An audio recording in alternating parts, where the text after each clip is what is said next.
Hi, that's past me. He's building Uncle Knacker's folding workbench. Shout out to that knucklehead. As I practice my woodworking, I notice that I suck at accuracy. That's why I'm building this workbench. It's not to become more accurate though, it's to be more repeatable. Let me show you what I mean. These TSO products that I'm using in this shot, these are a great example of both accuracy and repeatability.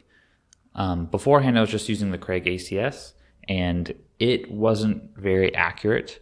It was about a 30-second over the entire table. And so as you keep cutting, it compounds and makes your errors much greater. Now, I could have spent a lot more time and tried to improve the accuracy of that table, but these tools are definitely a luxury, but they just make it so much easier to be more accurate. And now, since I know all my stock is square, I am much more repeatable. I can have a reference edge and I can make all my cuts based off that reference edge. Same thing with what I'm doing up here.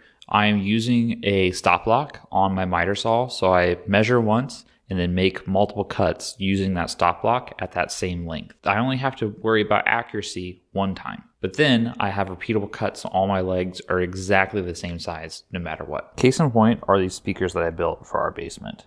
I built them with the ACS and they look all right. This is my first time using veneer. I cut out the circles for the speakers and they look all right. I need to finish them and paint them, but when I was building them, you can see that I am out quite a bit here. And down here, it's a little bit closer. That's the result of having a 30-second compound over multiple cuts.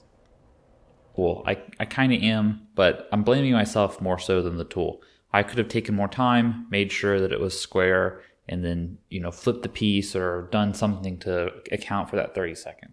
I didn't, and so it's ended up with a gap. So why am I building this table? Why am I trying to fix repeatability, therefore accuracy, by building this workbench? The answer to that is micro jigs, Matchfit clamps.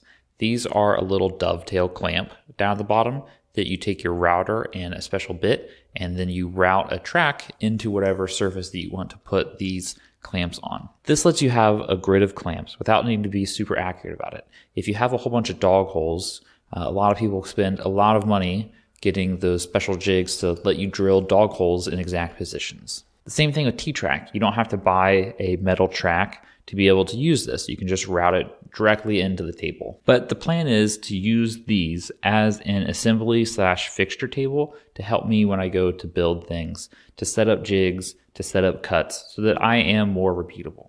And so that brings us to our finished table. It turned out pretty good.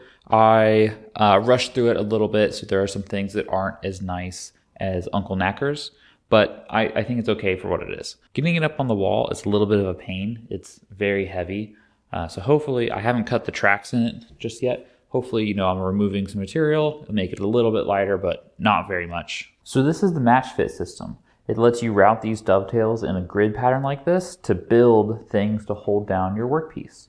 You slide the clamp in, and then you just clamp it down. Easy as that. Now, the clamps are very good at holding things. Just because they're routed dovetails and it's not any metal connection, that doesn't mean that they're weak. I can put my entire body weight into this, moving the table, and it doesn't move. They're very good at holding your piece down. The reason why I made this Matchfit assembly table is because when you go to assemble something, if you're doing it in a batch, you can build out jigs to help you assemble it. So you can build in like stop blocks to help you, or like some right angle things to help you assemble things. The other reason is that when you're, say like if you need to clamp a piece down and drill some holes, you can do so easily because you have plenty of clamping options. The one thing that you learn as a woodworker is how hard it is to clamp things. You just always kind of have to think like, hey, how am I gonna clamp this down? The other thing I'm gonna do is I'm gonna put a panel on that side with the same pattern here, but going up and down. That way I can clamp things and use it as sort of a vise, or I can clamp things to do like a dowel jig to make some joinery, things like that. So even though the Matchfit system is great, there are some downsides. If you have dust in your track, the clamps will get stuck. So for my miter saw, the stop block that I have, it gets stuck every once in a while just because I don't have good dust collection there.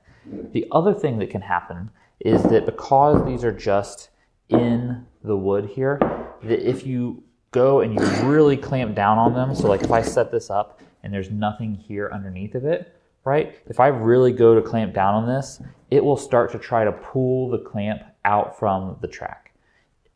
If you have a gap where you're clamping like here, you really can't crank down on it too hard or it will pull the clamp up. Overall, the Matchfit system for me is a great system for holding down things.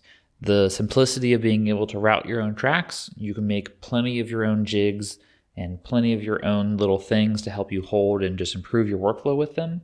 It's just great. I can't express how much I like these. As we wrap up today's video, I just want to say thanks to Uncle Knackers for the plans for this workbench. Link to his video below. Also, thanks for sticking around and watching it. If you liked it, just like and subscribe.